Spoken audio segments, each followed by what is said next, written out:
Alright guys, check it out. Today on American Heritage Garage, we're going to tackle the airbag light in the farm truck. It's been an intermittent issue. It's come on and off. It's just something we want to get taken care of. Don't like having lights on the dashboard. This is our family farm truck. It was my grandpa's truck. We've had it since it was brand new in 2004. Over the years, I've done a lot of work to it. Being out on the farm, it gets real rusty and nasty. So we've done brake lines, steering and suspension, all new shocks, and all kinds of other stuff. Try to keep this thing in good shape so we can keep using it out there. That being said, there's a couple easy diagnostic procedures we can do. We'll give those a shot and see if we can get this thing fixed real easy. Let's get to it.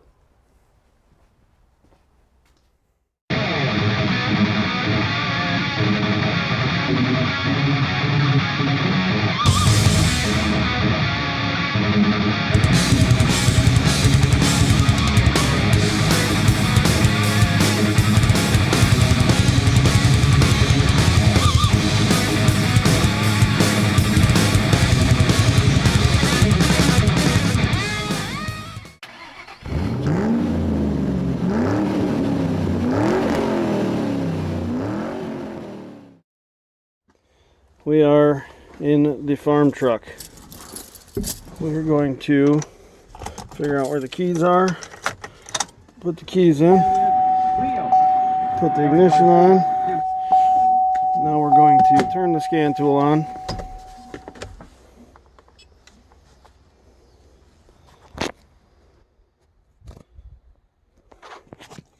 And we are going to set this guy up, figure out why the airbag light is on.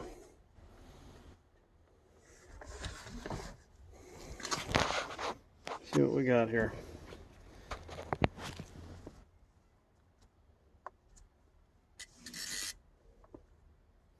Previous vehicle, I had this guy on here not too long ago. Usually these are pretty simple. It's a sensor of some sort, a crash sensor, either in the front or the rear. We'll see here. Just a little tidbit of information if you're ever messing around with anything airbag related. Make sure and disconnect the battery for a while. Usually I take the fuses for the airbags out because they do have a little bit of memory, and the last thing you want to be doing is sitting in the front seat or anywhere for that matter and have the airbag punch you right in the face. That would suck. So yeah, disconnect it, let it sit for whatever, half hour if you can. That's usually better off, and then you can go from there.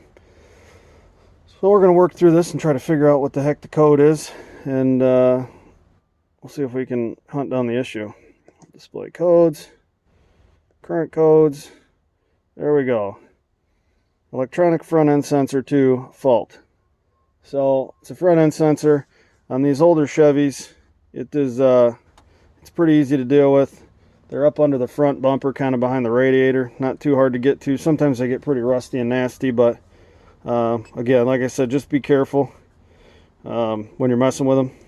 That would suck if you, like I said, punched yourself in the face with an airbag or something like that. So let's crawl up under it real quick and see if we can point one out to you.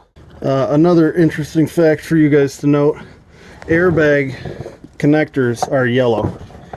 So we're going to get you guys up in here like this.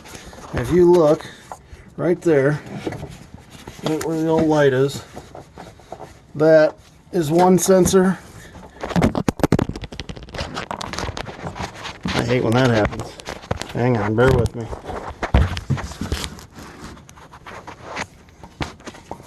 There's one sensor. So we are, like I said, right behind the radiator. The radiator is right here.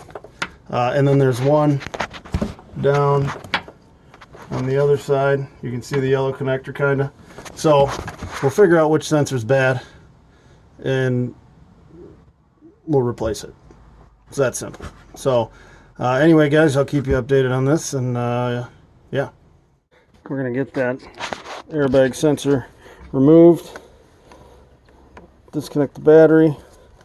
Always start with the negative. Okay. You only really need to disconnect the negative. I'm going to just disconnect both just for the sake of doing so at this time.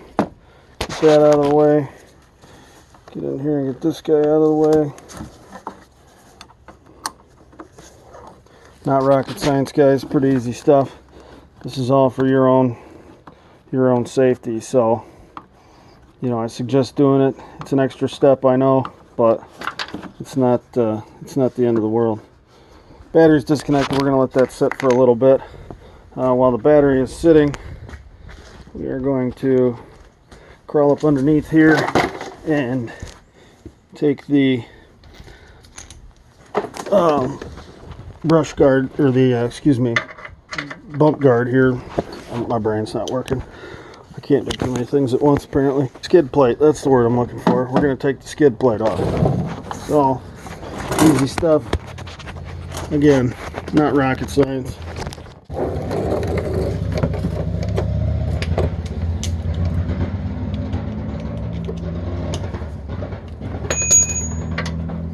I don't know if you can hear that in the background, but there's a Harley going down the road and it's not running right.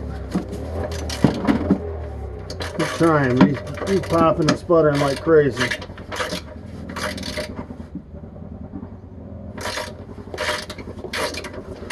So normally I'd use an impact for this, but I didn't jack it up because I really don't have to, and that makes it a little harder to get an impact in here. So I'm probably going to do a little fast forward here for you guys while I mess around with this, but yeah, keep the camera running.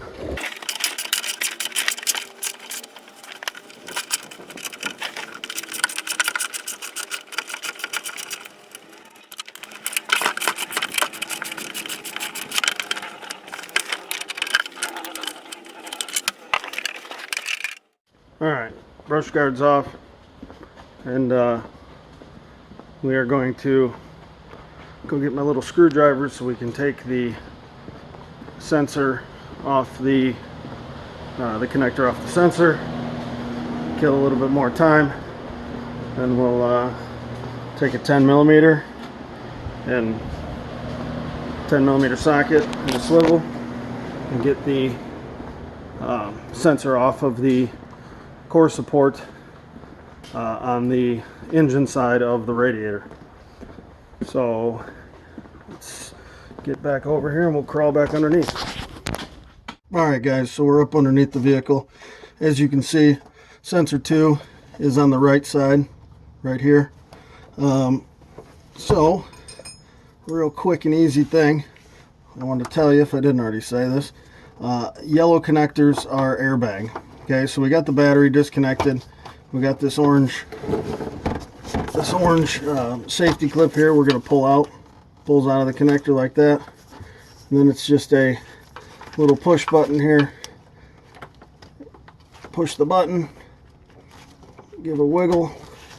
Maybe a little pry, a little push, a little bit of loving, and the sensor will come out, or the connector will come out. Maybe, or it's going to make me look like a liar. So if we're lucky here, the airbag's not going to go off. I did not hear the airbag go off. So there's our connector. Now, I want to show you this too.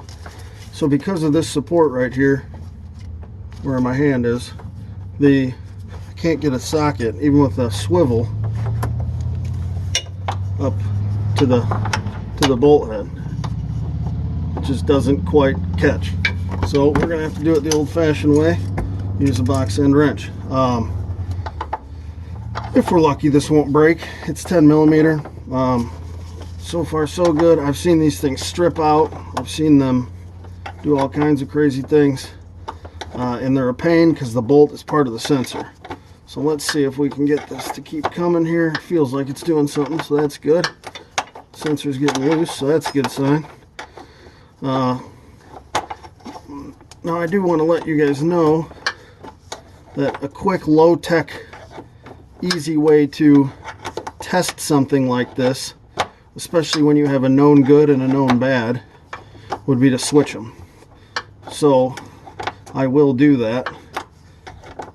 I will take the other one down and I will plug that one in this side and this one in that side, and on my scan tool my fault code should jump from sensor 2, which is the right side, passenger side, to sensor 1, left side, which is the driver's side.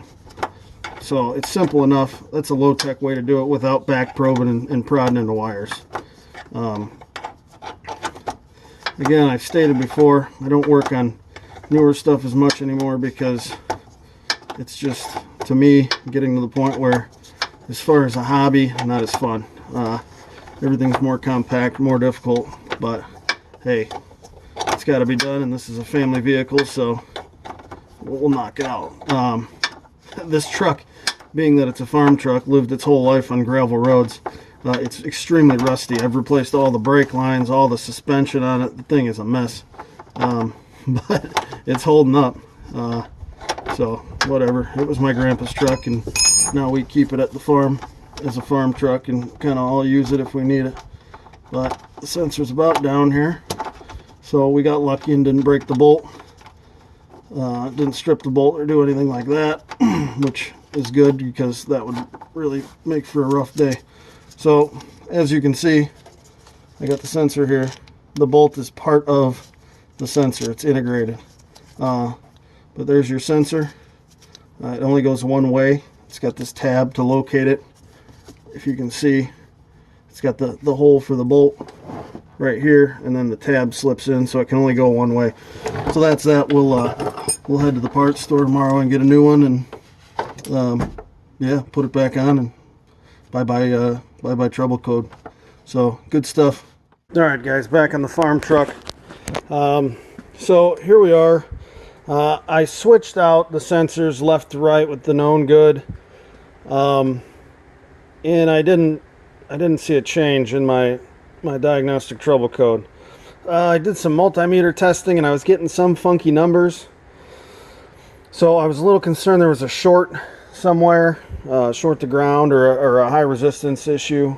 So we pulled the seats out. I'm actually in the process now of taping all of this wire back up. We did not find any sort of corrosion, broken wires, wires that were stripped back or worn through or anything. So here's our SDM, the airbag control module guy. So I've inspected these so far. So now I'm going to tape them back up, and then I'm going to move up under the kick panel here and take a look at that. So I'll keep you guys posted on what I find. Like I said, this thing it's got us chasing tails here, and I'm a little concerned that I don't know. I'm concerned that it might be something bigger, like our SDM down under the floor there, which is going to be considerably more expensive than a broken wire or a sensor. So I'll keep you guys up to date on what we got going on. Alright guys, last time you saw the farm truck, I was switching out the known good and the known bad airbag impact sensors up front here. Usually that's a dead on, this is what it is, easy way to tell what's going on. The problem is I switched them and I didn't get a change in the diagnostic trouble code. Normally it would switch from the right front sensor is bad, and then if you switched it with the left sensor, which is also good, it would say, or which is good, it would say that then the left front sensor is bad. That did not happen, so that tells me that there is either an issue in the wiring itself going to the right front airbag sensor, or an issue in the module that's under the seat. That's why I had the seats out. I was checking all the wiring inside the cab, and I came up with nothing. All the wires look good, so I just got to do a couple tests with the multimeter to decide if I have any short to ground or short to voltage issues. There are no open or broken wires, so yeah, we'll see. Right now, if you've been paying any attention to my golf cart issues here, I am swamped with stupid electrical gremlins that I absolutely hate, and it's holding me up from doing other things that I want to do, and that makes me angry. So I'm going to do some testing. Alright guys, so we're going to start off here and we're going to do a short to voltage test. So what I got going on is I have the positive lead on the multimeter hooked up as a back probe into the signal wire. on the right side impact sensor connector. So right now the key is off, the whole system is unplugged, right? So at the module it's unplugged, and at the connector, or the connector at the sensor is unplugged. So I'm going to go power up the truck, turn the key to the run position, and if that goes over 1 volt, we quite possibly could have a short to voltage somewhere in this circuit. Let's take a look here. Go ahead and turn the key on, maybe. Okay, key is on. Let's go back and see what we got. Hey, look at that. 1.19 volts. That could be a very, very important fact here. So let me set up another test real quick and I'll be right back with you. Alright folks, so here's what I concluded. I did my short to voltage test on the right side airbag impact sensor connector, and I did it on the left. You can see I still got a T-pin in there. I did a front probe. You're not really supposed to do that, but whatever. The reason why I ended up doing that is because when I did the short to voltage on the right side, I got kind of high numbers. Basically, if you read over a volt with both ends of the wire unplugged and the key on, you're getting voltage into the circuit somehow. So I said, well, that's kind of weird that both wires showed voltage. So then I jumped over to this side, and I had like 3-point-something volts on both wires. And I said, this is really weird. Basically, I didn't think I was doing the test right, or I thought the meter was broke or something. Then I did a short to ground test, which is take the fuse out. You have both sides of the wires disconnected. You leave the key off. Basically, it should show OL for infinite resistance. And I was getting crazy off the board numbers on both wires. So then I really thought that I was doing something wrong. So I peeled back on some wires and I'm looking and I'm like, great, how am I going to follow this up here? And then I realized that I had an airbag, the connector here on the side of the fuse box. So I unplugged it and it looks good, all the wires look good. But then I could see about as much as you could see right down here to the right. And I noticed all this fuzzy stuff in there. And then I noticed that white wire there. So I took the rest of the relay box apart. I lifted it up. And this is what I found. But that's not the culprit. Here's the culprit. Let's see if I can get some focus. There's my airbag wires. I got gray and yellow from the left side, and then I got green and yellow from the right side. The green and yellow, believe it or not, let's see if I can get it. That right there is 2 wires twisted together, completely bare. So, long story short, this is not called a farm truck for nothing. I was told they had the mouse problem solved at the farm. They do not have the mouse problem solved at the farm. So, over the next day or so, I'm going to spend some time doing a little soldering and heat shrinking and taping and other fun stuff, and I'll bring you along for the ride. With my golf cart troubles, on top of these troubles, I was quite discouraged and thought I completely forgot how to work on things. So it's really it's a good victory to find something.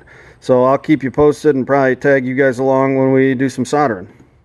Alright, so I got the relay box all cleaned out, all the mouse turds and whatnot out of there. Now I am going to do a little soldering with you guys. For those of you who don't know how to solder or have never soldered or do solder, maybe I can show you an easier way. This is just a method I picked up kind of on my own, also through a couple different electrical classes I've taken. It's not real hard. It's nothing like welding. It's just, you know, takes a little practice. Once you learn how to twist up the ends properly, and you don't forget to put on your heat shrink, that's probably the the biggest thing, if you choose to use heat shrink, which I recommend. So the first one I'm going to do is the little ground wire in the harness here. It's a little black wire.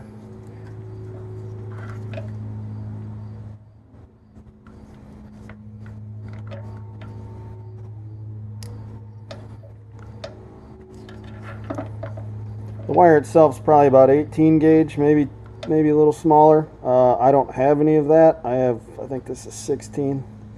So we're going to make it work. So if you can see, what I do is I cross the wires about halfway down, like that. If you can see that. Then I twist them in different directions. Okay. That usually gives you a pretty firm joint. We're going to put the heat shrink down past this one. You don't want to get your heat shrink too close when you're soldering, because the heat going throughout the wire will cause it to melt. So we'll see if we can avoid that. Again, let me get the other end here. We're just about the right length. I'm going to cross them, twist them, good and tight here. And then soldering, like I said, it's an art form in and of itself. This is my soldering gun. It's a Weller. If I can show you here. Looks like this. I'm pretty close here. So basically, one of the things, kind of a trick I learned, is you get the gun hot, right? You should start to see it smoke off a little. Possibly, if you can see it there. There's not much on it. Then I hit it with a wet rag. Okay? And it shines up the tip a little bit. Okay, so then next thing you do is you got to like tin the tip, they call it. So you take a little solder and you put it just onto the tip. You should be able to see it melt here if my hand's not in the way. So it melts off a little. From there, you lay it under the wire. Not on top. You don't drip the solder in. Under the wire. Trying not to melt too much of the insulation. Get it hot. And the solder will, once it's hot, it'll walk itself into the wire. It melts into the two different wires. It's truly the only way to get a good lifelong connection. So yeah, I'm just going to keep going here and you guys can kind of hang out. I'm not going to show you all of this because there's a lot to do and it can be a little bit time consuming.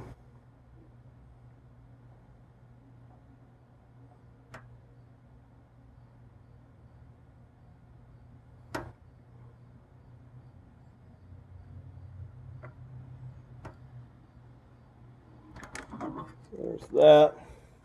And before the soldering gun cools down, you want to hit it on that rag again. Get all that excess solder off. It helps the tip last longer and it helps you get a hotter start initially. There's my soldered connection. It doesn't look all that great, but it's pretty good. So now we're going to take the heat shrink up. We'll go up to this one with this heat shrink. We'll go up to this guy with this one. They got a lot of fancy torches and tools for melting heat shrink. I still use the good old grill lighter. Gets the job done. Heat shrink's good because it creates a weather tight seal.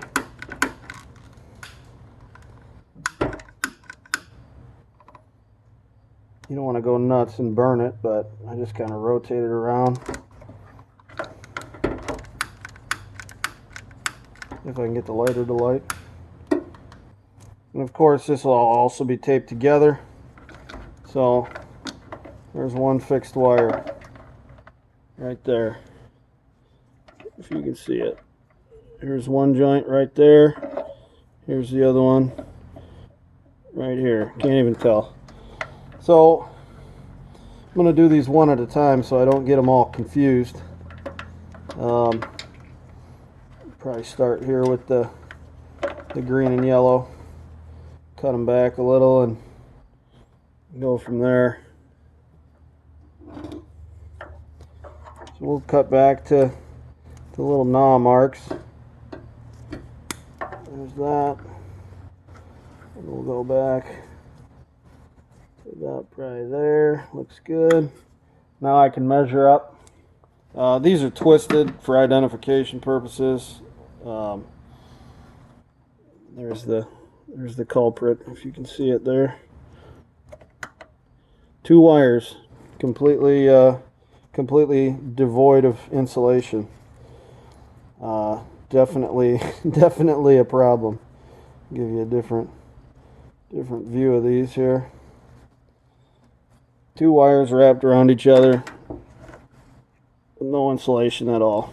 So I'm just gonna keep working on these, and yeah. All right, so we got 4 new solder joints. So I'm going to roll the heat shrink up here, shrink it up, and our airbag circuit at least will be good. So we'll get that all fixed up, taped up, finished up, and move on to figuring out how I'm going to fix all these individually here, because that's a little more tricky because they're not right out in the open. So we'll see. Heat shrink is just a little bit big for these smaller wires. Fits the new pieces pretty well, but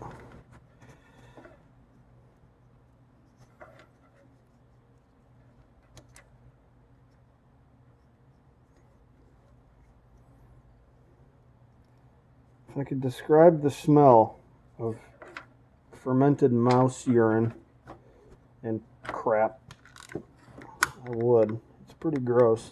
Hence why I'm wearing gloves. Normally doing wiring, I don't wear gloves because they can be a little tricky, but it's pretty gnarly.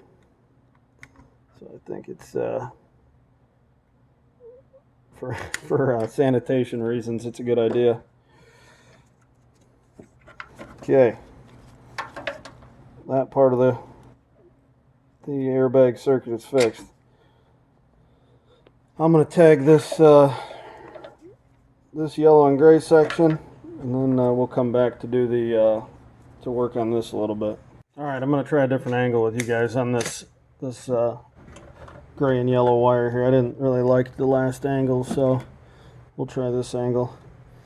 As I said, we're going to cut back past the chew marks just a little bit. This one was not nearly as bad. Double check it here.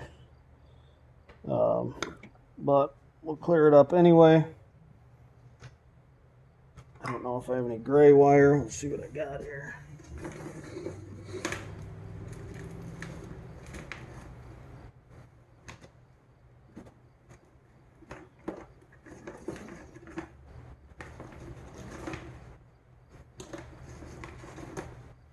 I had to thin the wiring harness on the hot rod harness that I bought. That's what I got. So I got a box full of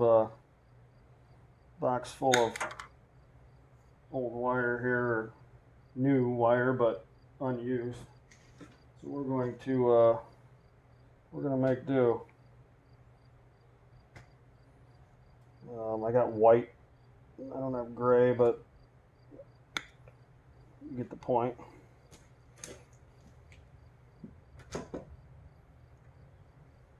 So I took the gloves off because they were getting they were just a pain in the butt.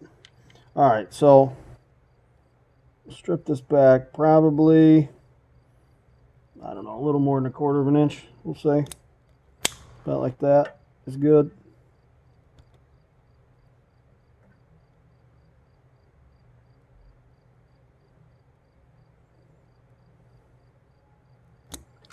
there's that guy.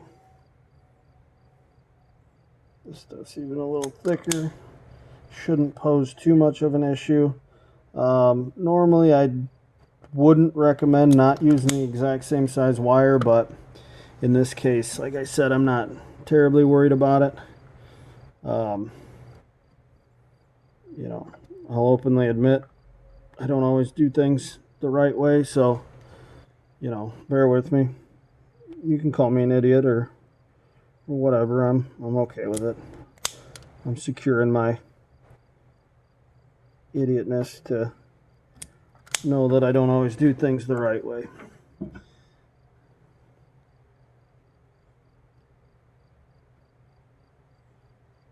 So far, we're having better luck here. It's going a little quicker than what I expected, so I'm happy with that. Why I really changed the angles, I looked back at the other section and saw that I didn't have a real good angle at putting these splices together. So I wanted to show you that in a different perspective. Again, just because we're going to run these down, twist these up together a little bit, just because. Cut my heat shrink real quick. Okie dokie, heat shrink is going on. Straight down there.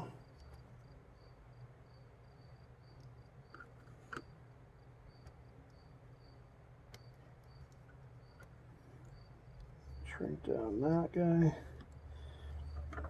Come over here and get some heat shrink on this guy.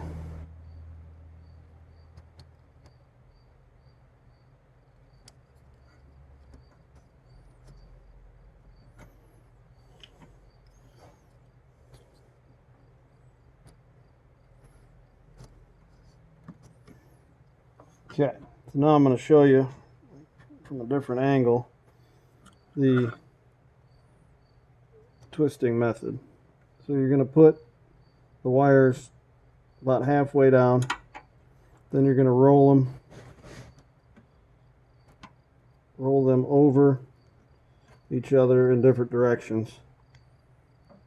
I mean, I'm not saying this is like the tightest connection in the world. You could pull it apart, but it's a pretty decent union. A lot of guys, I've seen guys put them this way and tie them. I've seen guys put them straight in together, spread them apart, and then solder them that way.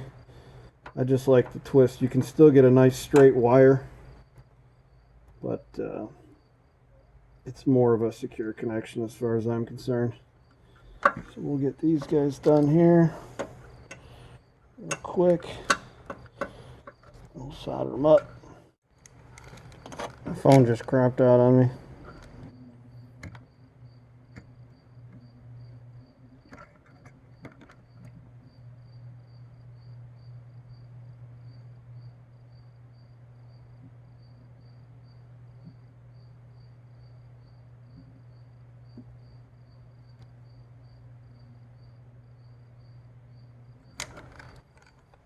Okay, all 4 solder connections are good.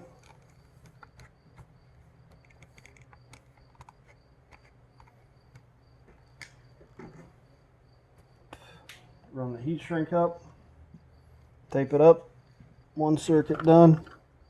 Then I'll go and fix the rest of them and probably show you guys the finished product. I just wanted to show you a little bit of the old soldering here. Like I said, so far it's gone pretty smooth. I think I breathed on it. All right. Check it out. Like new. Like I said, we'll tape this all back together here, and we should be good with the airbag circuit at least. And then I'm going to go in and, I don't know if I'm going to pull these pins individually out of the fuse panel here. And some of these are worse than others. I'm not a huge fan of just laying electrical tape, but I think in some spots I can get away with doing that. And then the only other one is right here. Again, I think I can pull the pin out and maybe just tape that. I don't know if I need to necessarily reheat shrink it, but from everything I can see, we're just dealing with this in here and then this last one, and we should be all set. So I'll let you know. Alright, so got all the repairs made. Everything's plugged back in, taped up. All I did under here was like I said, the insulation wasn't all that bad in a couple spots, so I just that's not all the way through right there. So I just ran a little tape, got everything taped back together. So we are going to button this all back up, plug all of our sensors back in, and start it up, throw it on the scan tool, and see if we still have any codes. Alright, so we'll plug the right airbag impact sensor back in.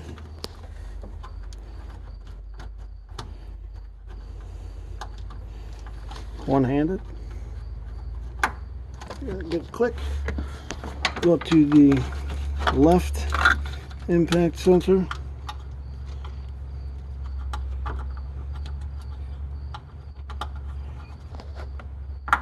Got a good click. Alright, now we are going to go under the seat and to plug the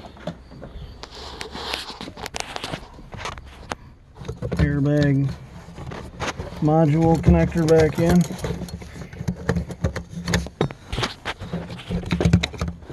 Possibly.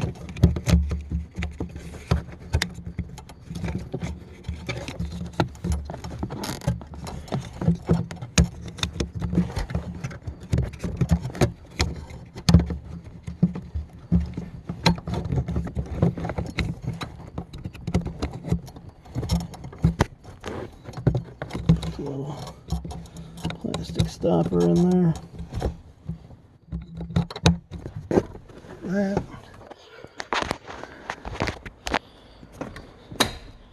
Tilt the seat back.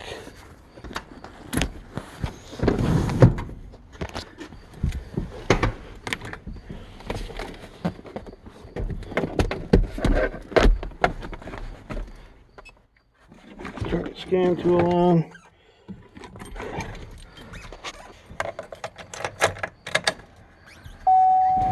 Key in, airbag light right there, should flash 7 times, and then shut off, and we will start the vehicle. The battery is disconnected, so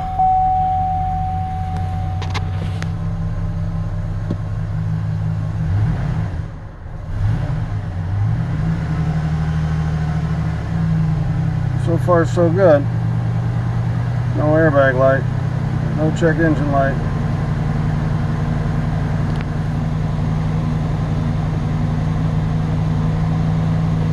Still good. Trigger scan tool here. Shut the light off.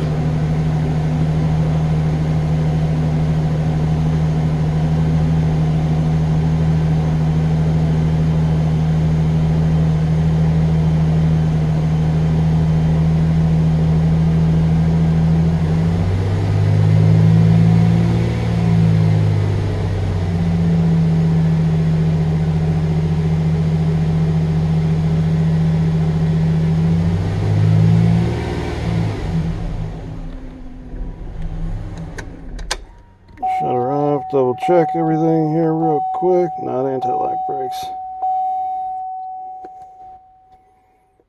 Airbag. That's what I like to see. Looks like we got ourselves a successful fix, ladies and gentlemen. I needed that with the golf cart still being a jerk. One last thing I wanted to say is I still got to button everything else up, put the shield on down there and everything. When I did the soldering under here, it wasn't a very good, you couldn't see the splices very well or anything. So I'm going to go ahead and do a quick solder joint for you guys at the end of the video. That way you can at least see what I'm doing, and I'll make sure that you can see it. So, alright, so quick example. There's my piece of solder. I got two different color wires to make it easy to see what we're doing here.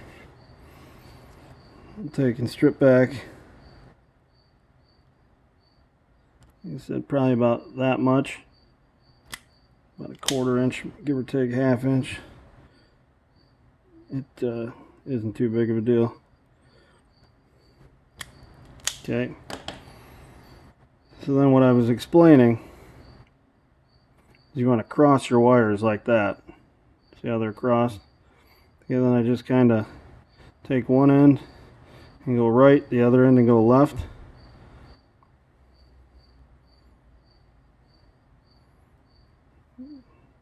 Then I end up with a solder joint that looks like that. Then I go ahead and lay the wire. So I can just lay this right on top of the soldering gun.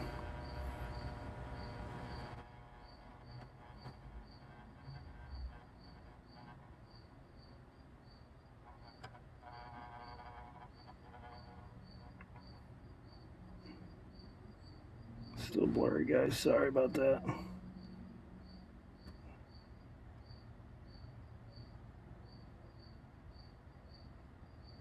Then once those two wires get hot enough, that solder will just suck right into the two wires. Okay. So then what you end up having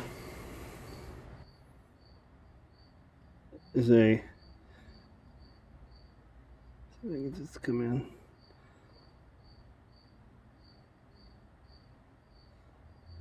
It's a nice joint like that. So there we go, guys. All right, guys, we survived. Farm truck's back up and running. No lights, no codes, no Christmas trees on the dash, so that's a good thing. Got my jacket on because fall decided to show up today. Didn't have much of a fall. It's 40-some degrees, rainy and cloudy, but that's all right. I don't mind. It keeps it cool in the shop, and I don't sweat as much. Anyway, this thing really ended up being quite a pain in the butt, far more than what I expected. Like I discussed, usually there's some pretty easy diagnostic procedures you can do. If you got a bad sensor, switch that sensor to the other side and the code should change and all that other stuff, and obviously that didn't work because this thing was a buffet for the mice out at the farm. But anyway, we got it, and it's back in good shape, and that's all that really matters. So hope you guys learned something, and I really appreciate you guys sticking with me and watching all these videos and stuff. Stay tuned because I got some cool stuff coming up, hopefully. Been talking with a guy who's got a 40 Chevy that he wants to get running, and it hasn't run in who knows how long, and he wants to get it running so he can take it back home and do some basic maintenance to it, brakes and all that other stuff, and take it out and start driving it. So I'm hoping he gets that thing out here pretty soon. I got some other stuff coming out, just some simple stuff I did, belts on the lawnmower and different easy stuff, just miscellaneous shop maintenance stuff. Dad and I have been working on a patio up behind the house, so I'm a little bit in and out of having time to do projects at the moment, but that'll get finished up here pretty soon, hopefully before the ground freezes, because it's supposed to be like 32 degrees tomorrow night or something, so it's coming. But it's October, and that's just what happens. So anyway, again, guys, I appreciate you watching. I appreciate you hanging out with me. Love the comments. Keep them up. I love hearing from you guys. Appreciate the subscribes and the likes and the hitting the bell and all that stuff. It's been a ton of fun, like I said. So thanks a bunch, and yeah, stay warm. And until next time, we'll see you out here at American Heritage Garage.